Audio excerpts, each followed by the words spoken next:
Hey everyone, this is Kelley Kohout and I am back with another video for honeybee stamps. Today I'm going to show you how I came up with a different way to use my hexagon shape dies from honeybee stamps, and I'm going to create a lot of tiny and then a larger ornament. So I have the set of hexagon shape dies, as you can see there to the left, and I've used the smaller two in this set to cut lots and lots of Christmas pattern paper in different colors, and also some red cardstock. I've marked just a random line on my scoreboard, and I'm going to score all of these little hexagons from point to point. That way, in my opinion, it looked more like an ornament that way than it did with the square side or the flat side up. So I'm going to take just a second and line these up on that little line and make sure I go from one point to the other and score those, and I crease those nicely. And now I'm going to use some of that red cardstock as a base for all of those scored and folded hexagons. For some of these, I am going to line up flush with those little hexagons, and for others I'm going to use the red to peek out from the sides as a little background. Now you can add as many or as little of these hexagons as you like. It depends on how fluffy and full you want your little ornaments.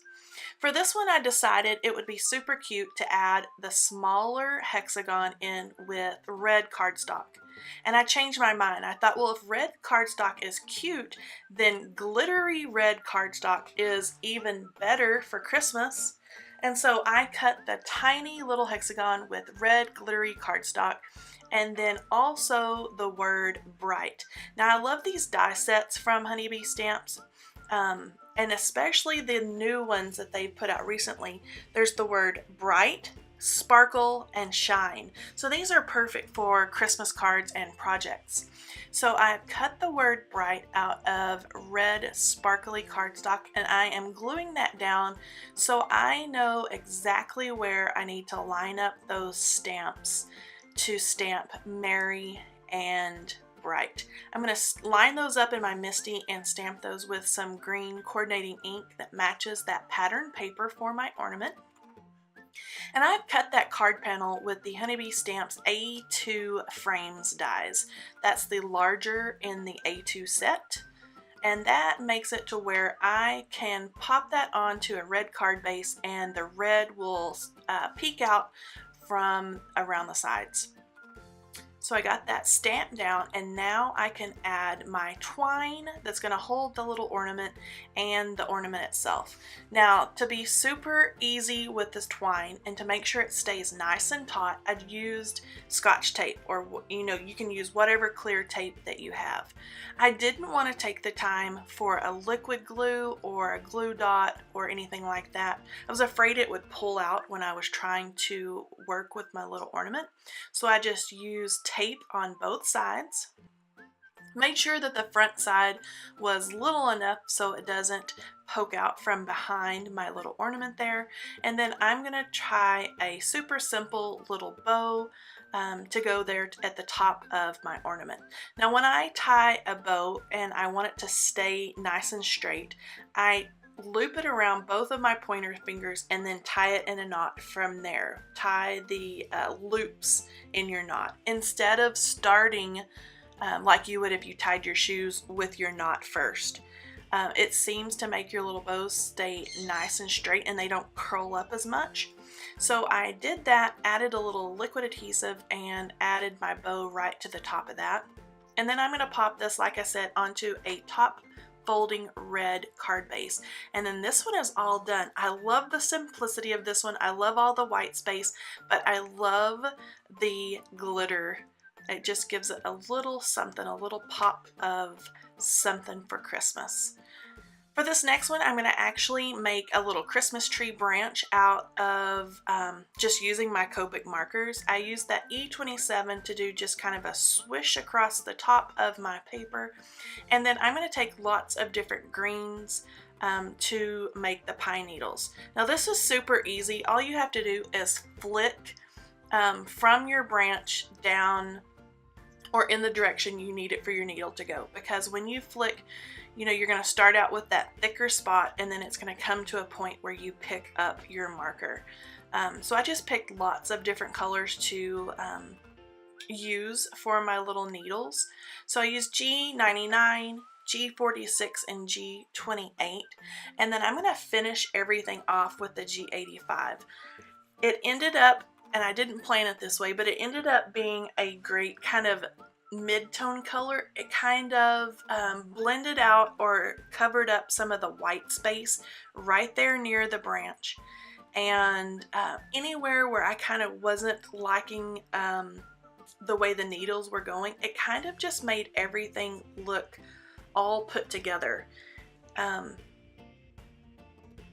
So like I said, I didn't plan it that way. It just ended up being a great color to end with. It just kind of filled everything in and made that branch look nice and lush. So I decided to do a warm glow of Fossilized Amber Distress Oxide ink. I thought that that would be perfect for a Christmas tree, like you have your Christmas lights on your tree.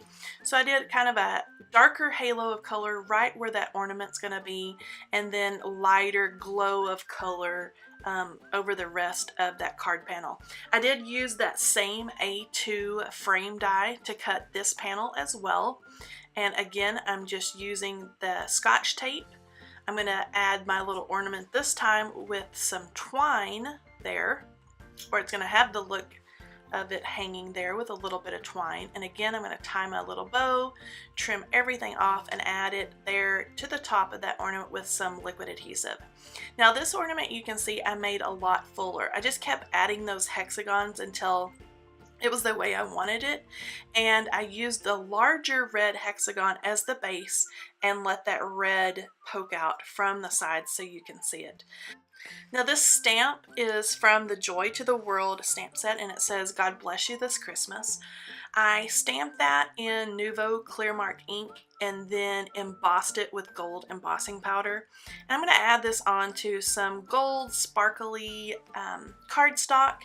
And I love the classic colors, the red, the green, the gold. I just love that for Christmas. I put that onto just a white top folding card base, and I love the fullness of that little ornament. And here's the first one that I showed you with the little inlaid red glitter that is in the folds there. And let me show you the dies that I used for these two last cards. So this first one says Bright, and you have the word die, and then you also have the bubble or the shadow, and then a larger bubble with a pierced edge. And then here's a fun card. I did use pink and teal glitter paper, and then some fun colors of Christmas pattern paper, and that says "Wishing you a little holiday sparkle." And here's the dies I used for that one. So you have the sparkle word, the bubble or the shadow, and then that pierced one again. Here's a look at a large ornament that my daughter made while I was creating cards. She was using my die machining and cutting lots and lots of large hexagons out of this beautiful Christmas pattern paper. This would be an awesome project to do with your kiddos. You could add family pictures, you can use your coordinating wrapping paper. The possibilities are endless. Here's a close-up look at the dimension of those little ornaments. I love that. All the supplies can be found in the description box below and are from Honeybee Stamps. Thanks for watching, and be sure to subscribe. Talk to you guys next time. Bye-bye.